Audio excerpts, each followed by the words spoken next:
이소영 더불어민주당 의원, 박수영 국민의힘 의원 두 분과 짚어보겠습니다. 어서 오십시오. 네. 안녕하십니까. 일단 먼저 이재명, 윤석열 두 후보 양자 토론 굉장히 진통을 겪었는데 일단 합의가 됐고 설 전까지만 합의가 된 겁니까? 일단은 1차 TV 예. 토론에 대해서 합의가 된 것으로 알고 있고요. 네. 그 내용은 이제 국정 전반에 대해서 다룬다는 점 정도가 합의된 걸로 알고 있습니다. 예. 그 이후의 사항에 대해서는 계속 협의한다. 이것이 합의 내용입니다. 구체적인 날짜가 정해진 건 아직 아니고요. 네, 날짜는 사실 이제 방송사 사정에 따라서 주최 측이 좀 제안해야 되는 측면도 있어서요. 예. 논의 중인 걸로 알고 있습니다. 알겠습니다. 윤석열 후보도 이제 적극적으로 토론에 나서게 되는 상황인데 어떻게 보고 계십니까? 예, 아마 일반적으로는 이제 이재명 후보가 늘 우리 윤석열 후보 토론을 피한다 이렇게 얘기를 했는데 네. 사실은 그게 아니고 1대1 토론을 안 해서 그렇지 방송국 토론은 여러 가지 했고 어제만 해도 행정학회가 주최하는 토론에 나갔었거든요. 네. 그런데 이재명 후보는 본인이 경제 전문가 이렇게 주장을 하고 있고 행정 전문가 이렇게 주장하고 있는데 사실 경제도 그 앞에 남경필 지사 있을 때 6.6%까지 성장했던 경제 성장이 1.1%까지 떨어졌거든요. 예. 그래서 또 행정 전문가라고 하는데 사실 일으킨 거는 대장동, 백현동, 순회동, 정자동 등등 부동산 개발 비리만 일으켰기 때문에 경제 전문가도 아니고 행정 전문가도 아니다라는 것을 민낯을 국민들께 보여줄 수 있는 좋은 기회로 삼을 수 있다고 생각합니다. 예.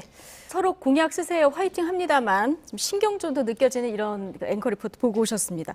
최근에 후보 간 공약뿐만 아니라 홍보 형식도 지금 많이 비슷해지는 이런 느낌인데 박수영 의원님, AI 윤석열 보고 오셨는데 반응 어떻습니까? 예, 아주 폭발적으로 반응이 좋고요. 네. 저게 처음 시도해보는 딥페이크 방식인데 저 방식이 처음으로 되다 보니까 특히 MZ세대, 젊은 네. 세대 중심으로 해서 굉장히 반응이 좋은 지금 그런 상황입니다.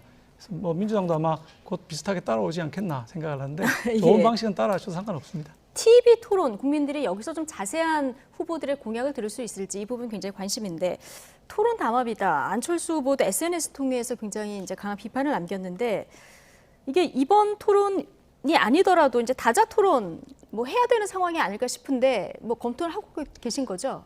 다양한 형태의 다양한 주자들 간의 그런 토론이 많이 이루어지기를 저희는 바랍니다. 예, 다자 양자 포함해서 좀 많이 여러 형식으로 네.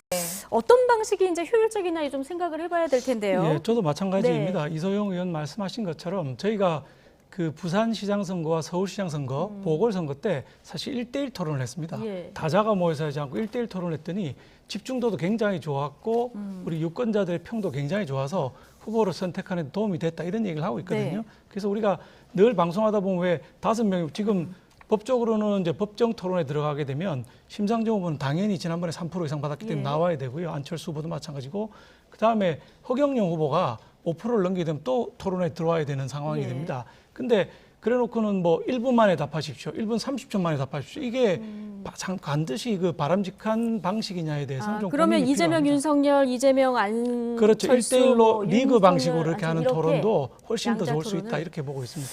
알겠습니다. 자, 이게 안철수 대표가 불만을 가질 만도 한 것이 오늘 나온 갤럽 여론조사를 좀 보실까요? 다자 대결 구도로 봤을 때 안철수 후보 지지율을 좀 보시면 17%까지 지난 조사보다도 2%포인트 올라간 이런 수치가 있고요. 그리고 야당 후보 단일화를 가정한 3자 가상 구도도 보시면 안철수 후보가 윤석열 후보보다 이재명 후보에게 더 큰 차이로 이기는 이런 결과치가 지금 나오고 있거든요. 박수영 의원님, 안철수 후보 지금 지지율 상승세가 굉장히 큰데 어떻게 보고 계십니까? 저희 당이 이제 내홍을 좀 일으켰지 않습니까? 내홍이 있기 전에는 안철수 후보의 지지율이 매우 미약했습니다. 그러다가 우리 당이 이제 내홍이 좀 일어나면서 상당한 부분이 안철수 후보한테로 전달이 됐거든요. 그런데 아시는 것처럼 저희가 내용을 이제 갈등을 수습하고 예. 다시 출발한 게 이제 겨우 오늘로 딱 일주일 되는 날이거든요. 그래서 제가 보기엔 이게 이제 지역으로 지방으로 확산이 되어서 여론에 반영되는 데는 적어도 2주 정도의 시간이 그동안에 걸려왔기 때문에 예. 다음 주 여론조사 추이를 한 번 더 봐야 된다. 이렇게 보고 싶습니다. 그러면 예. 안철수 후보한테로 갔던 지지율이 다시 우리 윤석열 후보한테 돌아오는지를 한 1주 정도 더 보고 나서 논의를 해야 될 사항이 아닌가 예. 그렇게 생각합니다. 국민의힘 갈등이 봉합됐기 때문에 이 시차를 고려하면은 안철수 후보로 갔던 지지율이 다시 윤석열 후보에게 갈 것이다. 이런 분석이신데 어떻게 보십니까? 안철수 후보는 사실 이제 중도 보수층에 계시는 국민들이 많이 관심을 가지고 또 지지하고 계신 후보이고요. 네. 기존의 양자 대결로 가던 양상에서 지금 안철수 후보의 지지율이 올라가는 거는 두 후보가 어떻게 보면 이제 국민들의 마음과 그 원하시는 바를 충분히 충족 못 시켜드린 측면도 네. 분명히 작용한 것이기 때문에 저희가 굉장히 긴장하고 민감하게 더 노력해야 되는 현상이라고 생각을 합니다. 예. 지지율 추이에 대해서도 저는 뭐 유의미한 측면이 있기 때문에 계속 지켜봐야 되지 않을까 이렇게 생각합니다. 알겠습니다. 자, 안철수 후보와 선을 그는 이준석 대표의 발언은 단일화에 대비한 작전이다. 이게 이제 홍준표 의원의 분석인데 어쨌든 이준석 대표는 지금 안철수 후보 단일화보다는 홍준표, 유승민 이런 당내 단일화가 더 중요하다 이런 분석입니다. 동의하십니까?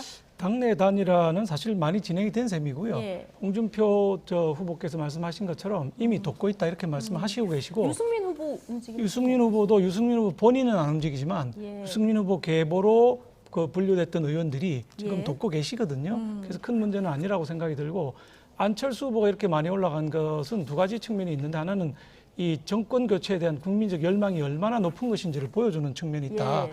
즉 우리 윤 후보하고 안철수 후보 합하면은 상당히 많은 50%를 넘는 비율이 나오는 걸로 볼 수가 있고 또 하나의 다른 점은 우리 이재명 후보께서는 37% 플러스 마이너스 2% 박스권에서 지금 120일 이상 묶여 있는 상황이거든요. 우리 당에 아무리 내용이 있어도 안철수 후보에 어떤 변화가 있어도 우리 이재명 후보의 지지율은 올라가지 않는다는 점을 볼 때 예. 국민들의 그 정권 교체에 대한 열망이 얼마나 강한가를 다시 한번 확인할 수 있고 그게 토대가 돼서 안철수 후보와 우리 윤석열 후보 간의 단일화든지 뭐 연대든지 예. 연정이든지 이런 식의 진행이 착착 진행되지 않겠느냐 이렇게 예상을 예. 합니다. 윤석열 후보는 부울경 민심 잡기 행보에 들어갔는데 자, 이 지역에서 지난 조사 대비 조금 상승하긴 했는데요. 이재명 후보 지지율도 만만치 않고 좀 그 삼자 대결로 갔을 때는 여기서 안철수 후보 지지율도 상당한 이런 상황이거든요. 이 확실한 텃밭인데 어떤 노력이 더 필요하다고 보십니까? 이제 전국 여론조사 결과로는 예. 부울경에서 상당히 뭐 크게 차이가 안 나는 걸로 나오는데 사실은 대구 경북에는 영남일보라고 하는 신문에서 조사한 예. 거 있거든요. 그거는 60대 20으로 압도적으로 이기는 게 나왔고 부울경에서도 이제 국제신문 조사를 보면 48대 32로 이기는 걸로 지금 나와 있기 예. 때문에 전국을 조사하면서 부울경에 뭐 200명 조사한 거하고 부울경이나 대구 가서 각각 1000명 조사한 거하고 약간 차이가 지금 나고 있기 때문에 조금 더 면밀한 조사가 필요하다고 보고요.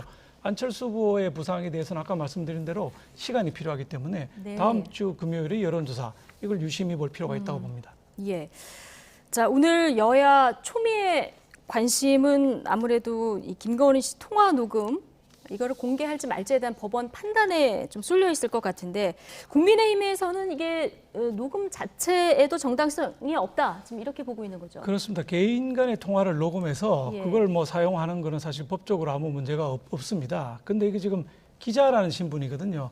이소영 대변인께서 기자라는 신분을 밝혔다고는 하나 이소영 대변인이나 저는 정치인이기 때문에 이거 녹음할 수도 있겠다고 생각하지만 예. 김건희 여사는 정치라고는 정말 해본 적이 없는 평범한 분이신데 이걸 녹음하겠다고 생각을 했겠느냐 하는 부분이 있고요. 이게 이 기자분이기 때문에 저희 민간하고 다른 게 제가 지금 가지고 나온 게 한국 기자협회 윤리강령입니다. 네. 여기 4호에 보면은 정당한 방법으로 정보를 취득하라고 돼 있거든요. 예. 인터뷰를 할 것 같으면 인터뷰를 한다. 녹음할 거면 녹음한다고 얘기를 했어야 되고 6항이 또 있습니다. 보도 대상의 사생활을 보호해야 한다. 이렇게 돼 있거든요. 예. 저는 그 취득한 방법, 그다음에 그 털어서 내겠다고 하는 것까지가 개인의 사생활 보호에 충실하지 못한, 다시 말해서 기자협회 윤리강령을 정면으로 위배하는 행위를 기자라는 이름을 하고 있다고 생각합니다. 네. 예. 기자라고는 하지만 이분이 사실은 그 불법적인 방법을 접근한 건 사실입니다. 그 녹취록에 보면 뭐 떡밥을 던졌다 이렇게 해서 김건희 여사의 어머니를 잘 봐주는 것처럼 해서 접근을 해서 예. 신임을 얻고 불법적으로 녹음을 한 것이죠. 그 자꾸 말씀하시는데 개인과 개인 간에 한 거하고 기자라는 신분에서 이렇게 녹음하고 그걸 털어서 언론에 내고 하는 거하고는 아까 말씀드린 기자 윤리 강령에는 정면으로 반하는 것이기 때문에 사인 간의 통화하고 기자가 한 거하고는 차원이 다른 윤리적 측면이 있기 때문에 그걸 지켜야 된다고 생각합니다. 예. 불법적 녹음은 아니죠, 의원님? 불법은 아니죠. 그렇지만 윤리 강령에 어긋나는 네, 것이니까 방금 불법적 윤리적으로 녹음이라고 하셔서. 비윤리적인 행위를 한 건 틀림없는 사실이죠. 알겠습니다. 어쨌든 오늘 법원 판단이 오늘 안에 나올 거라고 하니까요. 이 결과부터 좀 지켜보도록 하죠. 이소영 더불어민주당 의원, 박수영 국민의힘 의원 두 분과 함께했습니다. 고맙습니다. 감사합니다.